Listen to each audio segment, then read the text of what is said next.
Hello and welcome to In the Light, Growing Your Soul with me, Anna Isabel, and my guest today is Patrick Marando. Hello, Patrick. Hi Anna, thanks for having me. Great to be here. Well, it's a joy because the title of your book, Waking Up to Yourself, is such in a sense, it's a bit of a tease, isn't it? Tell us about what you mean by waking up to yourself. Yeah, it is a little bit of a tease. It has a double meaning. The first meaning really is understanding and waking up to our true self. So to understand who we truly are, and that's our spirit, and knowing how to live from our spirit. And where I got the name of the book, though, the other part of it is that in Australia, that's a saying is to wake up to yourself is to kind of know better. And so it's actually one of my parents' favorite sayings to us growing up. So if we've done something wrong, we'd always say, "Wake up to yourself." We'd always be told, "Wake up to yourself." So I thought it was the perfect name for the book for both reasons. So, what tell us about your journey as you wake up to yourself. How did this journey begin? When did you begin to think, hmm, something's not quite as it should be? Yeah, well, I think I was working in my job as a psychologist. I work as a psychologist, and I was working with another lady, and she was practicing Buddhist, and so she was talking about enlightenment one day, and it sort of just really piqued my interest. So from there, I sort of researched everything I could about enlightenment and meditated and really tried to understand who the nature of me was. And after about maybe 2 or 3 years, I was on the train from Rome to Milan, and I was reading a book about enlightenment. And as I was reading the book was saying, you're not your you're not your thoughts, you're not your emotions, you're not your body. Those things are always changing around your true self.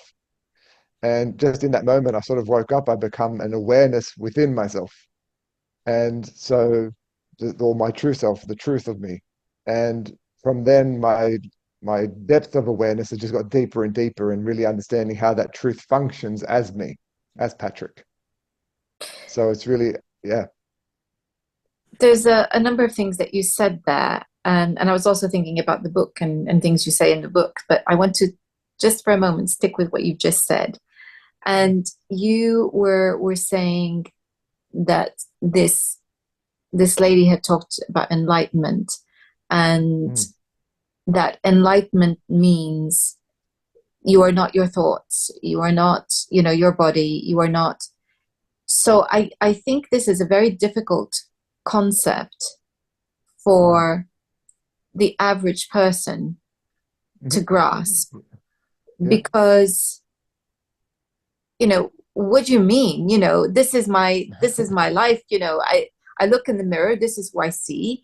Uh, People take pictures and videos. This is who I am. And what do you Mm, mean you're not your thoughts? I mean, who else is putting thoughts in my head? So it's a very difficult concept. Could you mm. expand on that? Yeah. So our body is always forever changing around so before I talk about the body, I'll just talk about the soul or the spirit part of us. And so internally there's an awareness, consciousness, and it's an energetic essence.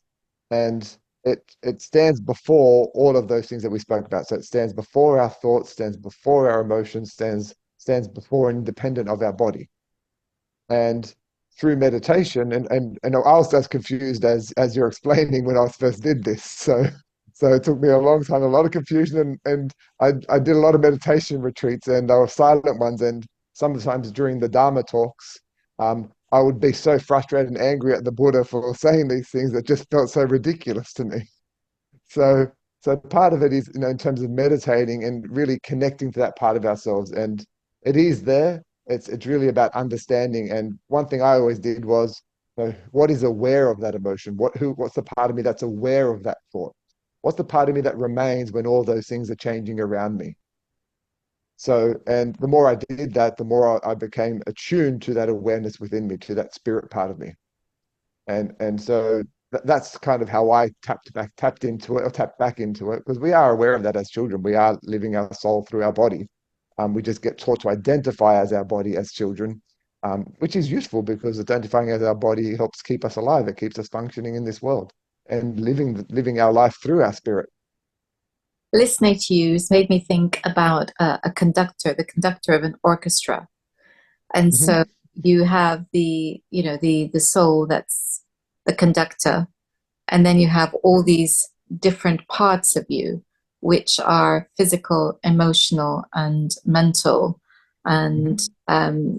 and somehow, and you're a psychologist, you know this, and I'm an analytical hypnotherapist, and I know this for Yeah. myself, but all my clients, they argue with each other. Mm. And so Yeah. you have this conductor trying to get everybody to play in harmony whilst there's inner turmoil and argument going on. So, would it be fair to describe this as the core of the self? Yeah, yeah, I'd say the true self is the core of ourselves. And in terms of a conductor, it's a very gentle conductor. It's sort of whispering to you to play this music. This is the music that's most peaceful to you. And our mind, though, has other stories because it's learned and been conditioned other ways. So it's going to say, no, this is the music that makes me feel best at this moment, whether it's serving me or beneficial for me or really leading me to longer term peace. It doesn't really care. So, what is the key then to personal integrity? And I use that word because it's really about integration. So, integrity as Mm. being whole. What is the key to being whole, to having that integrity of self? Yeah, so what I think the key is firstly is to connecting to your true self and understanding how it functions within us. That's the first step, and then from there, then we can utilize our mind and our emotions to to help enact the I call it the gentle calling of the true self. So it might be maybe a calling for me. One thing I did was I got called to train in acting, even though I'd never done that before. And even though I was quite nervous to do it, so my emotions didn't feel like it. There was a deeper part of me that was calling me to give that a go. And so the calling of the true self is learning how to go along with that and learning how to get our mind out of the way when it doesn't serve us, but also to utilize our mind to help live that part as well. So, having my mind to analyze scripts and analyze how emotions might be in that was really, really useful to enact the calling of my true self in that case.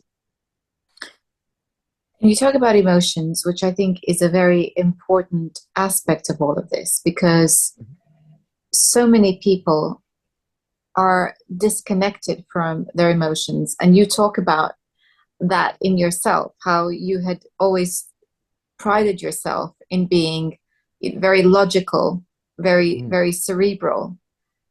And we live in a culture that I would say glorifies, deifies logic. Um, Yeah, and and stoicism. yes, exactly. And you have things like Star Trek, where there's Data who has no emotions, and Mhm. so it's the mechanic man who feels Mhm. nothing. And Yeah. so many people think that that is the right way to be because then you're neutral and you're passive and you're calm Mm. and you are super capable of dealing with everything Mhm. except tell us about the except. Accept your emotions when they break through. So, me personally, like you mentioned, like I was super logical and even studying psychology, a lot of it was about training the mind and disciplining the mind. And so it was for me, it was like even creating further discipline over my emotional states. And so the problem with being disconnected from our emotions is we're disconnected from direction or momentum there. So if I'm not really connected to what feels good to me, then I'm not really drawn anywhere. And if I'm not connected to what feels bad to me, I'm also not drawn away from places. So not being aware of our emotional states means we don't get to utilize them as tools of function that can assist us at any given moment. Not to And mention the fact that it is an illusion that we could ever be completely neutral or logical that's because right. we are brilliant as human beings at rationalizing emotions, Mhm. and failing to recognize that they're really running the show. So, Yeah, well, the more we're denying them, the more they are actually running the show. The more we embrace them, and we part of spirituality is being whole.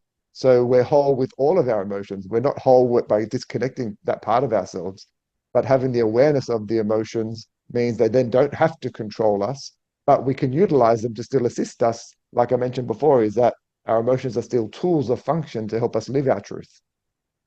yes, exactly. So, so for me, when I'm working with clients, self awareness always begins with understanding the emotional landscape that's there inside us, Yeah. because that emotional landscape drives the mind, even though Mhm. we think otherwise. Mhm. So we need to feel emotionally safe to actually be able to be more neutral, more Yeah, logical. It's that's that right.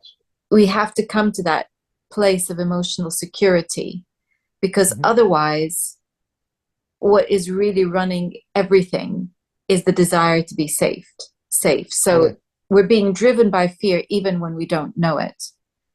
that's right. Yeah, and overall, it's our desire to feel better than what we feel. And if we can start feeling safe in our some of our unpleasant emotions, recognizing they're not always threats, they're not always need we don't always need to eliminate them, then we can truly feel calmer in those scenarios and work our way towards not having them and being more neutral for some of the events that do require more neutrality.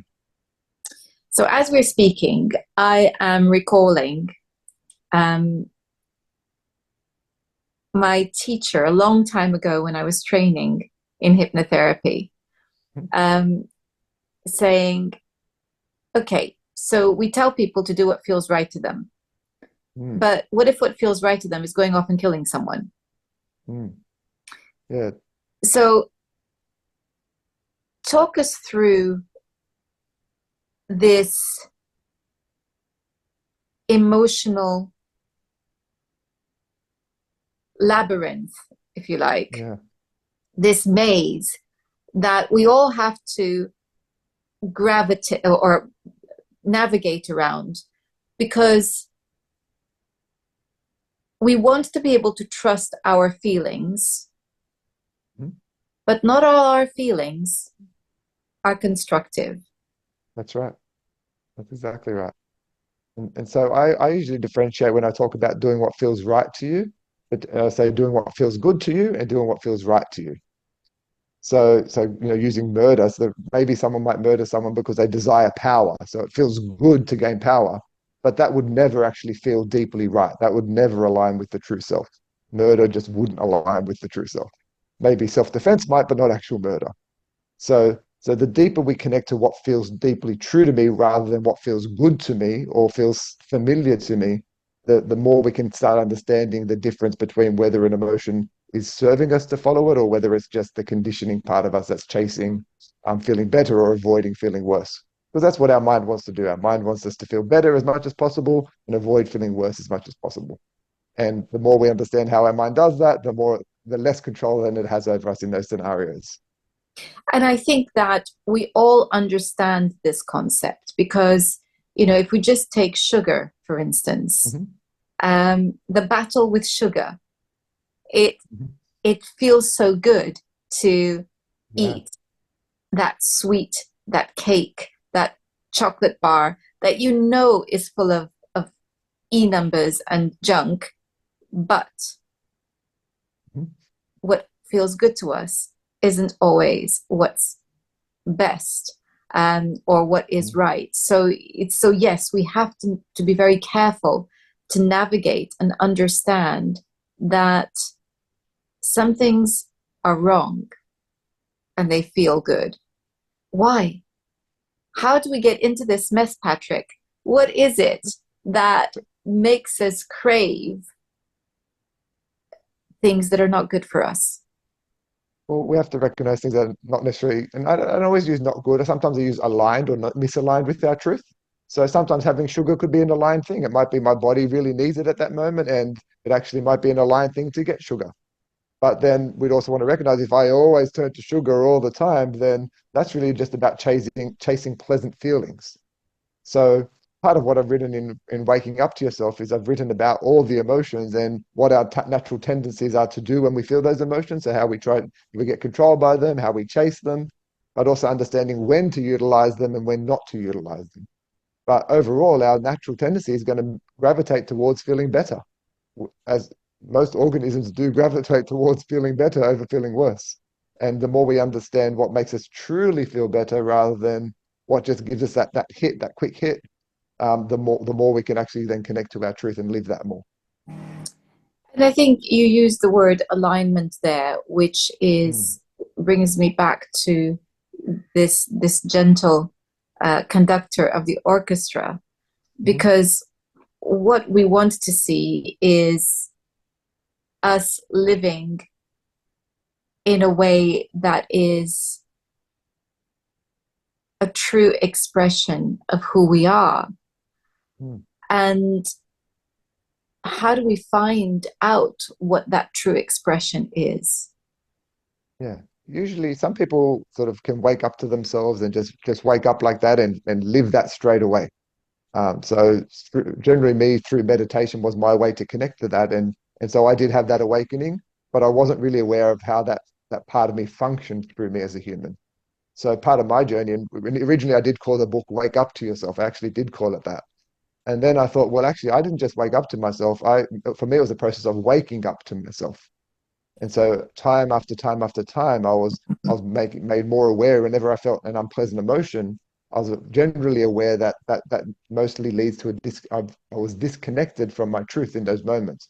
So the way I was perceiving the world was not the way my truth was perceiving the world. And so I utilized emotions and the unpleasantness as opportunities to then reconnect to the truth and say, well, what is a better way to see this? What is a way that gives me peace, that brings me peace in terms of perception of what's going on right now? And so for me, I think utilizing the emotions is a really great way, particularly the unpleasant ones, to kind of get us to start shifting our perception to find one that is more peaceful for us, because that's the way our true self sees things. It sees things in an accepting way. Sees things in a loving way. Doesn't mean it can't change things, but it doesn't do things necessarily out of hatred or despising things. So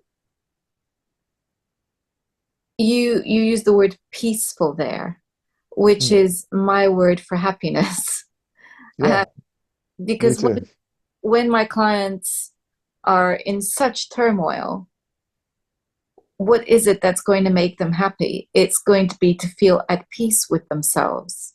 Yeah, So, so I thought that's a really important word, and I just wanted to highlight that again.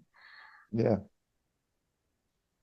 But there is something else here, which is, you know, the title of your book is Waking Up to Yourself, which is really descriptive of a process. That's right. Does that process ever end? Uh, I'm not sure. So it hasn't ended for me. That's all I can say. And I don't think it does end. I think really what I find personally is that the more aware I am of myself, even if I do fall out of that alignment, I really kind of have sort of has its own gravitational force now more because I'm super connected to that. So it actually pulls me back in there. It's very hard for me to stay out of alignment because it's just too painful and too uncomfortable to do it now. It feels too unfamiliar. So I don't think it has an end, but I think overall you just get easier and easier to do that, and and naturally find yourself going back there because you have shifted things. And I think there's you're just deeper and deeper as you go.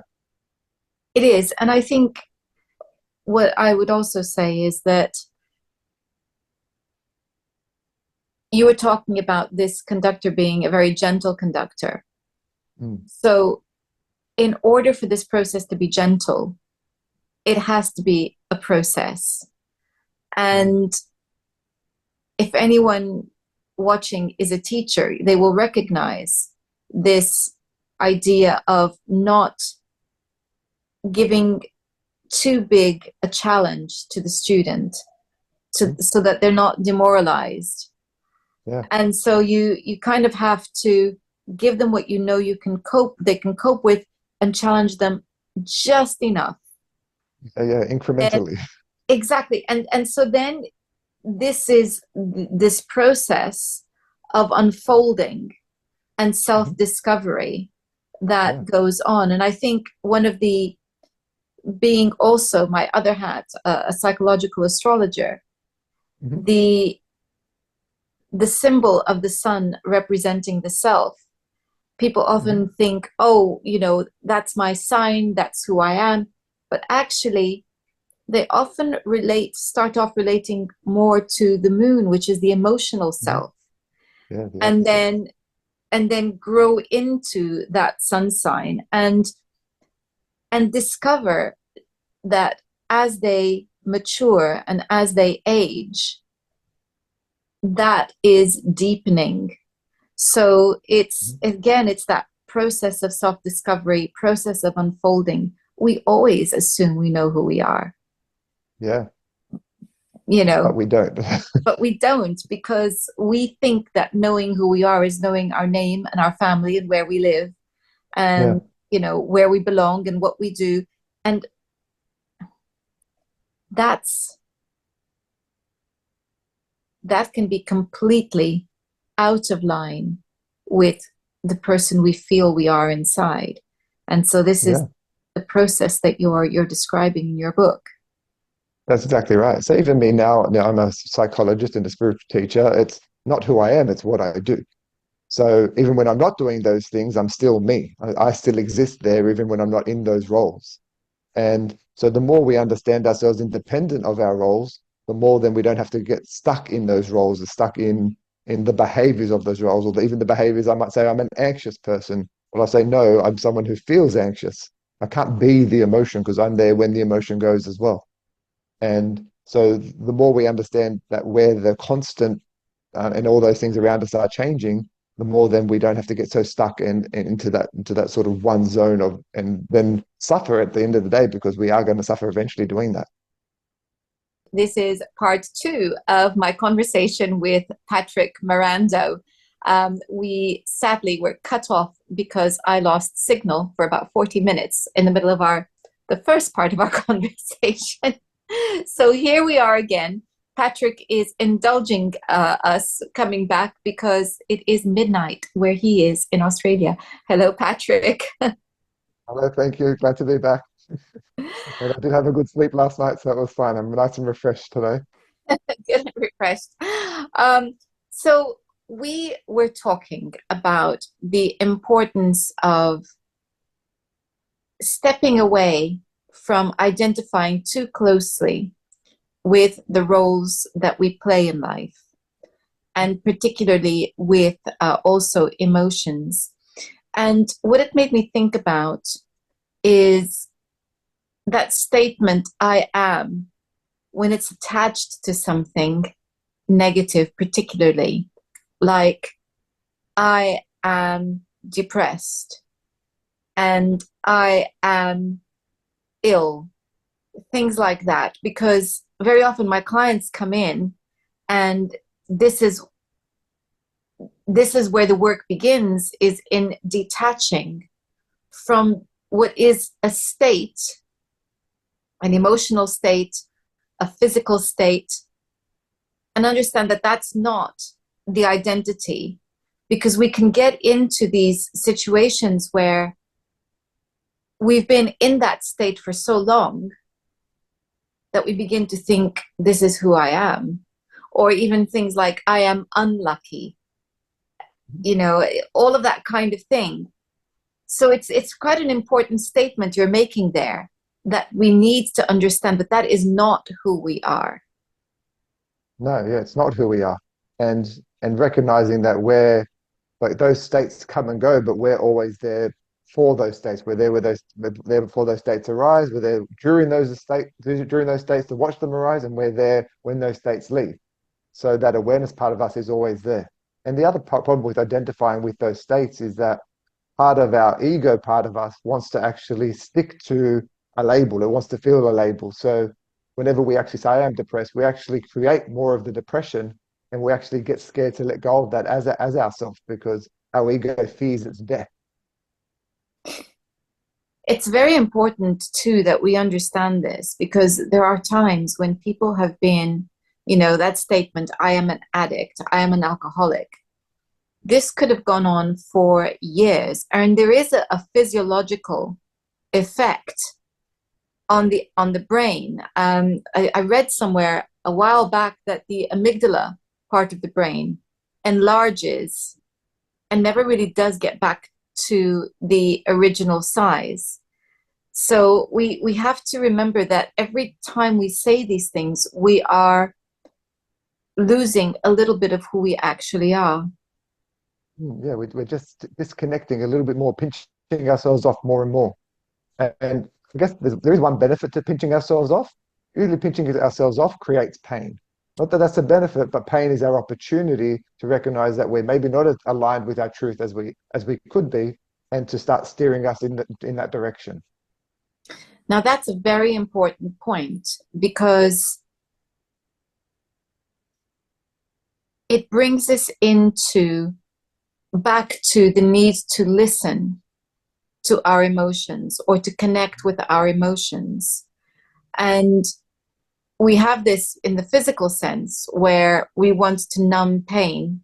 Mhm. We want to anesthetize, we want to Yeah, take the pain away. We want to suppress symptoms. So when we have a cold, we want to take stuff to make everything dry up.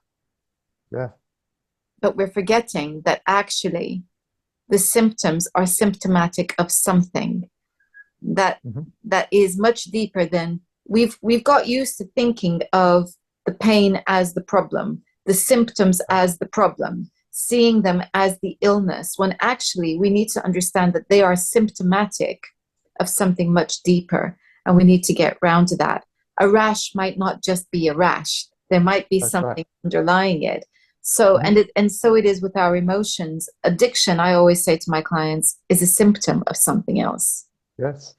Yes, completely. And really, in relation to our emotions, is that they're usually trying to tell us something. And when we are feeling pretty unpleasant a lot of the time, it's really indicating that our mind or our mental state or our egoic conditioning isn't aligned with our truth. And that's like very like severe haptic feedback. So we feel that straight away. And when we're actually in tune with that feeling, then that gives us the opportunity to shift it back to alignment or shift it closer towards alignment. And the more we practice that, we just naturally stay more and more in alignment because we're actually shifting our beliefs. And that's really what neuroplasticity is creating a shift in our belief patterns. To create that shift, we have to engage. Yes, we have to engage. And one thing I've written about in Waking Up to Yourself is, and it's particularly from my own experiences, I was very aware. So I woke up, like I mentioned before, and I was aware of the natural state. And so that was great. But being aware of it, I didn't quite believe it. So my emotions still responded to my conditioning rather than the awakened ideas of it. So what I had to do was, I didn't have to, but I chose to do, was I created a bridging belief pattern to move back towards that state. So my goal was in terms of light, and I called them lighter perceptions. And what that was is about choosing any perception that made me feel better or didn't make me feel worse.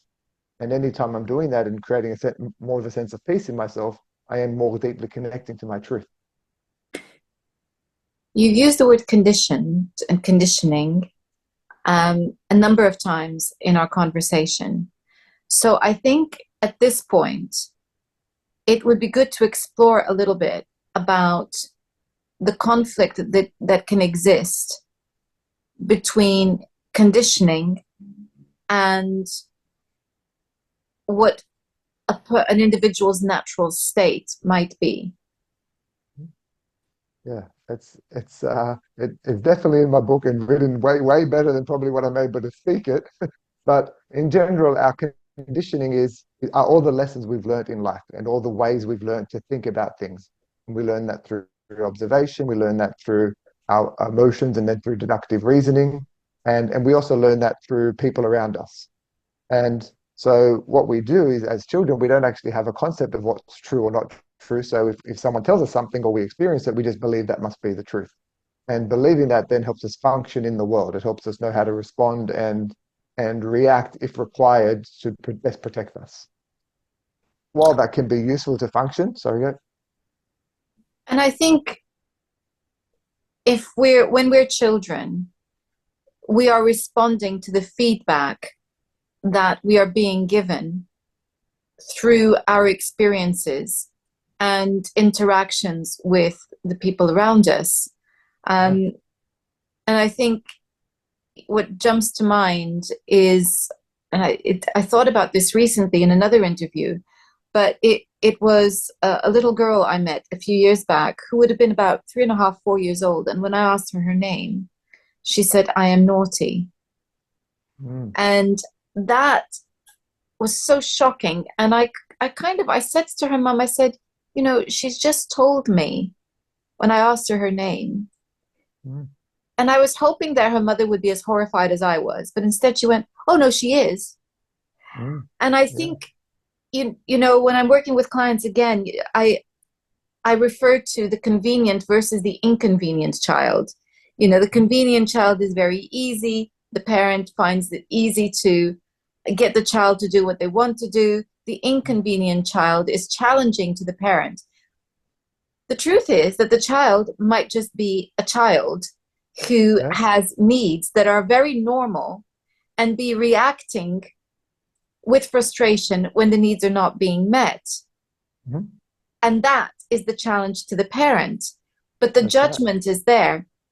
So I think when we're thinking about conditioning, it is all of that feedback from interactions, as well as the experience. Is it pleasant? Is it unpleasant? Mhm. That judgment of pleasant, unpleasant, scary, safe is what then shapes our perspective of the world and the filters through which we see it. That's right. And that is what we're talking about, as you've said, with the conditioning, is Yeah. we need to break out of that and see things with fresh eyes. Mm. And part of what we can do, you don't necessarily need to break out of it. We can actually, when we're just aware of it, it ceases to control us. And when we're aware of it, how it's trying to help us, but also how it can be detrimental to us, then we get a choice over whether to use it or not use it. And really, even myself, like part of what I did with emotions and sort of behaviors, I was like, no, that's a controlling thing to do. You shouldn't do that. Spiritual people don't do that. So even myself, it was about learning when it does serve me and when it doesn't serve me, rather than trying to eliminate that from my conditioning.